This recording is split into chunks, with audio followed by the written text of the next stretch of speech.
crepe myrtle. We'll go ahead and we'll take and start from scratch. Let me make sure I'm in frame. So this is the worst spindle ever because it is really short. But yeah, this, I mean, you know more about different wood and species than I do, I'm sure. So this stuff is freaking dense. It'll take a thumbnail print, but yeah, it is no joke.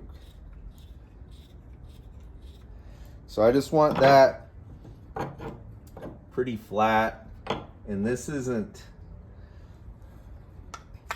the best. It's like demo here, I'm sure. All right, with my foot on it, I think it'll be adequate. Again, do as I say, not as I do.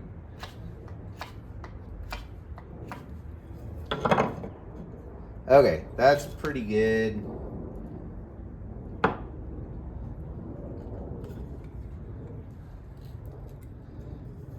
Don't mind all the cuts on my fingers.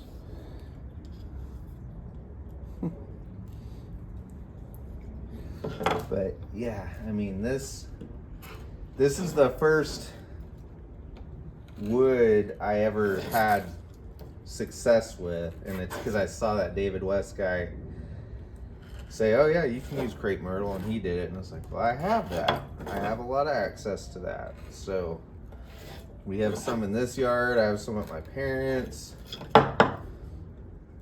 One trick, you can take your hatchet and use the toe of it, or the heel, I guess. I don't know which one. But Ken Carwell said if you just spin it around, it'll make like a perfect divot. I have not played with that yet. But like hand drill, you know, you're not ever doing a whole lot of depth because you don't want to eat through your thin fireboard. But with Bowdrill, you have more to work with, and you don't want it popping out on you because that's annoying.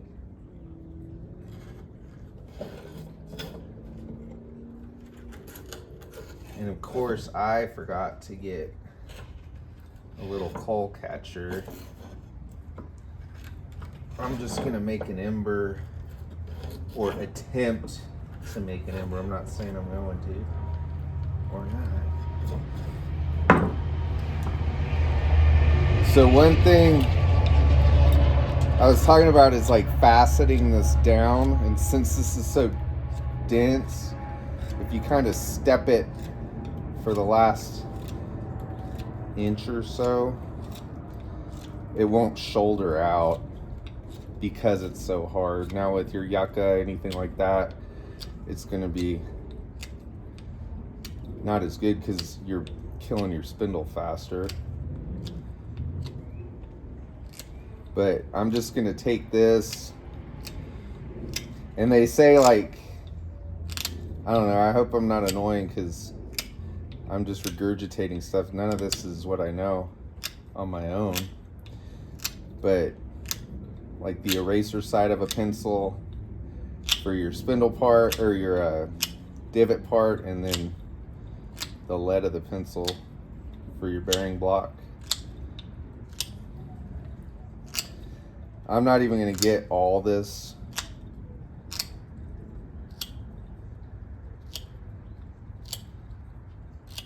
Char material off of here, I don't care. We'll see. It's really short, but now I'll just physically turn it. And I think with slow strokes, we should be good. Not cutting a notch in yet. I'm not gonna shoulder out at all in my bearing block. And I'm cheating, I've got a 1/8 teaspoon stainless measuring spoon. So let's grab a high-speed coal catcher. And then again, different ways I took the guts out of this paracord. But for me now, the way I've found it is if I lay it across this way and go around with the bottom, then I'm going to be on the outside of my line. And then I've been doing 2 or 3 wraps, even with this paracord. We'll see if it binds up. I wanted to show you. But I'm going to take this, and it's going to be hard to show you what I would want with a longer one, but it's almost sitting at like kind of a 45, because as you go, these 2 lines are going to come together, and that'll give you the tension you need. But I'm going to get my foot to where I can grab. I want my spindle up and down and then locked in here. And I'm just getting my line, and all I'm doing, like, I'm not putting much pressure at all down. I'm just warming the set, as they say. And I'm trying to get to where I'm working the whole bow. And now, you need to be listening to that instead of my voice. I want to make sure it's really seated.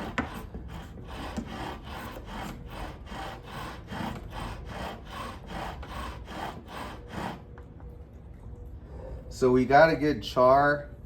That's not shiny like glaze. It looks good. I'm going to set this to where it'll still cruise. And then we can keep our dust. But yeah, this is not cedar, where it comes out beautifully brown and all that. Ooh, and it's so freaking thick. This is how you cut yourself. Actually, let me grab a saw so I don't do anything stupid. I already am healing up.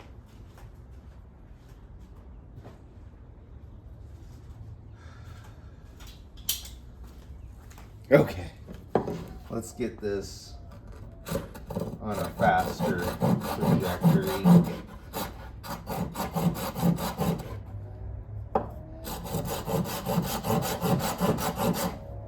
And then we'll clean it up with the knife.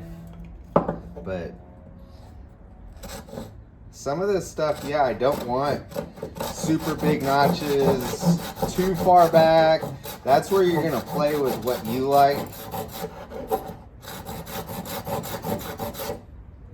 But it can be a fairly wide, like it doesn't have to be a pizza pie shape, a pizza slice, as long as you're not gonna get caught up on any of the wood here, and your dust can just cruise right down and settle in. So I do like to go kind of shy of center, because I think it's easier for the spindle to keep seated. You know, there's nothing worse than getting to the point where you're looking for ignition and then it goes and drops out. But we're gonna put that here. I've got a bit of an arch. This is kind of crap, but like we were talking, I like to see. So I'm getting my set all together, making sure my runway is clear. I'm not gonna do anything too silly. And then hopefully you can see that. But let me see here. I think that'll be adequate.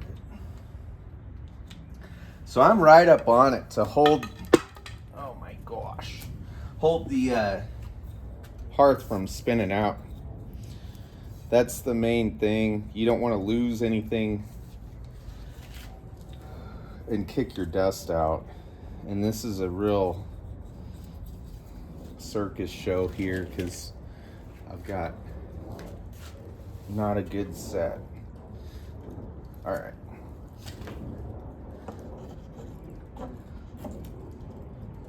So I want my spindle straight up and down. And I'm gonna ease back into warming it up because we just took forever cutting that big notch. But I'm using my shoulder, not my arm, to move the bow. And I'm putting a little bit more tension, but I'm just sitting, like you can hear my voice, so I'm not working too hard. And we're watching the notch get some dust now. So I'm just not changing any speed or downward pressure. I'm just gonna keep going, burning my foot a little bit, so that's a sign that I'm getting somewhere. Squeaks are fine. Again, I haven't changed anything. I had quite a notch on there and a decent height. I'll show you after.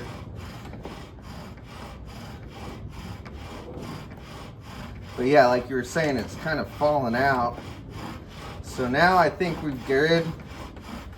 I'm putting a little more downward pressure, and now you can see my cadence has sped up. And I'm trying to use my whole bowstring. And then once I start seeing smoke, so my eyes are fixed. Once I start seeing smoke come out of the pile, that's the most important. And then do not move anything. So I had some force. Now you can see we're cooking. You can let that coalesce just like that. You don't have to move quick once you've got it and you've got a pile like we're gonna have because of the height and everything. And yeah, you can even see that's clumped together. So I'm just gonna move this for the sole purpose of not burning through the table. And you can just sit here as long as you can stand it, and we'll watch that dude form a coal. All this is money. I'm not gonna pull any of this out and blow it off. I wanna keep as much of it, put it in my tinder pile, whatever. But I'm gonna just let that sit. Again, you know, your breath has moisture, you're babying this. With crepe myrtle, I found it's a pretty freaking heavy, clumpy dust. So you can really get it. For me to move that, I was moving a lot of air. But just like a light fan, we're gonna have a pretty big clump. And then let me grab one more thing.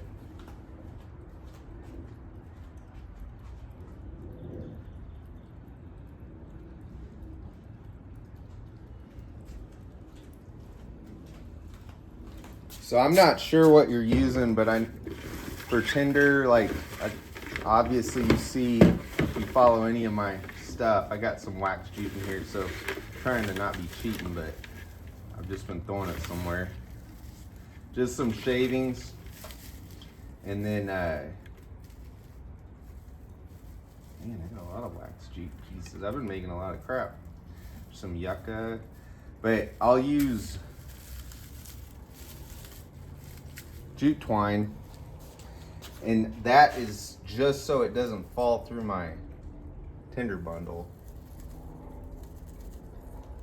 And it works. Jute's fine. I think you got to use a lot more than I initially thought I did.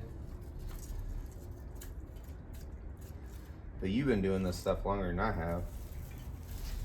So now, I mean, we're pretty well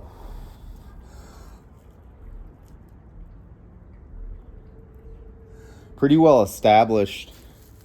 I don't have a lot of feathers. I'm gonna burn my hand.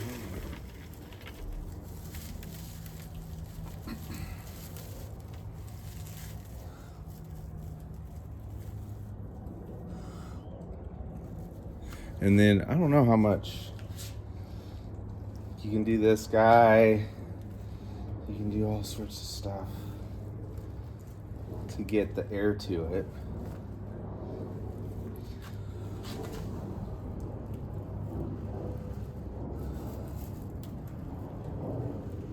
And then once you see that good smoke, you're gonna just go up like that. So I don't know if that was helpful. I'm trying to just show you some. This board, this divot has at least three, so 2 more at least fires in it. And I want to do that smooth go, and the next time I do it, I'll just clean up like I did and move this little chamfer back up